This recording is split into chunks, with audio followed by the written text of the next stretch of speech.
Okay, so today we're playing Max Payne 2, another game that I bought actually probably on release date actually, for PC, and it was highly anticipated, as well, at least by me, as by, many other people who played Max Payne 1, expecting, newer, better things from Max Payne 2, and it delivered as far as I was concerned, and as far as most of the reviews concerned.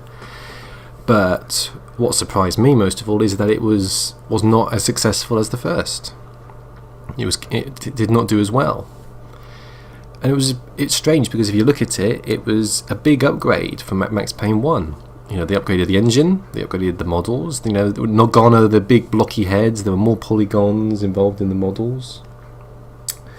They improved the sound. They wrote a great story. Sam Lake, who was the guy who I was trying to think of during my Max Payne 1 playthrough, whose face was modelled on it, wrote a fantastic story, I think, anyway.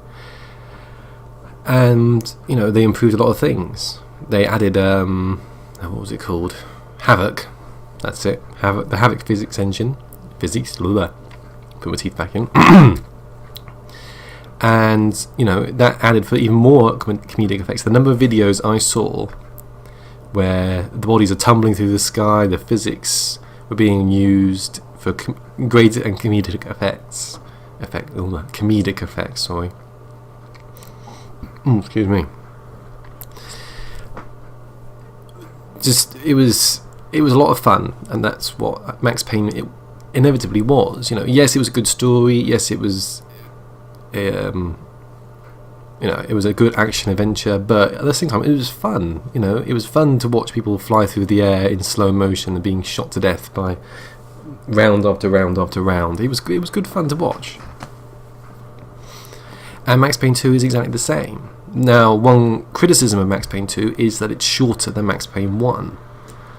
But then you have to kind of think, well, hang on a second. Max Payne 1 was a bit drawn out, a bit far-fetched. I mean, come on. His wife and wife and daughter are murdered, and then you go off and you're suddenly undercover. You're not investigating their death. You're doing something completely off the cuff.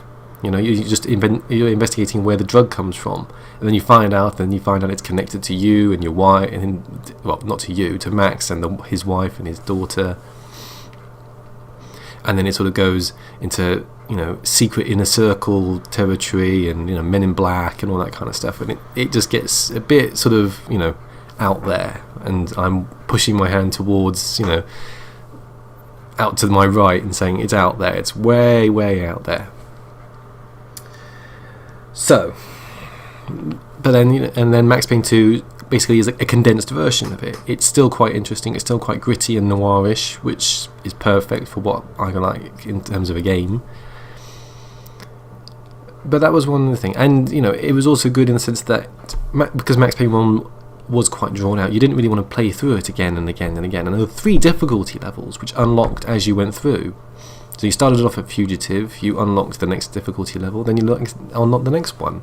And you think, well, that's a lot of the same stuff over and over again. And Max Payne 2 is the same, but there was a bonus of having a different ending at the 3rd difficulty level, which, granted, isn't that different, and thanks to Max Payne 3, is kind of poo-pooed on anyway. But we'll get to that when I finish the game. Now, the good news is that this will be a lot easier for me to edit. At the moment, I'm still editing the Max Payne 1 videos, and I'm only just in part 2. Now, I couldn't split the parts manually during the recording because it wouldn't let me. The hotkeys that I kept trying to use or kept trying to change to were being blocked by Max Payne 1. Now, I have tested it, and Max Payne 2 will let me do it, thankfully. So that should help speed things up. So it might be that if you're watching this on YouTube, that Max Payne 2 appears but complete before Max Payne 1, but that's only if people decide to watch it before I finish it. Right, I've talked enough. No doubt people are saying, think yourselves, get on with it. So I will get on with it. Now, what's the hotkey for that? If we go there. Yeah, so you've got a black screen now. I'll load the game up and pray that it worked as well as it did last night.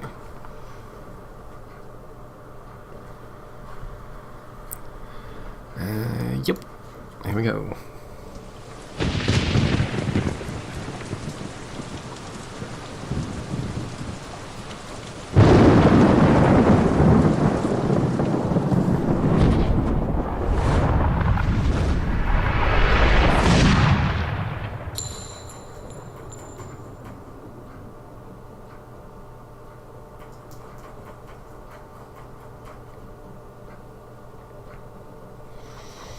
Loading. Obviously the first thing you notice is they've redone the theme.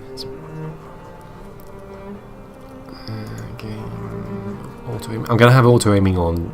It's a bit of a cheat, but I found in Max Payne 1 you have to be so precise in firing that it just got annoying how many times I had to redo things. We don't need to resume because that was me testing. Right.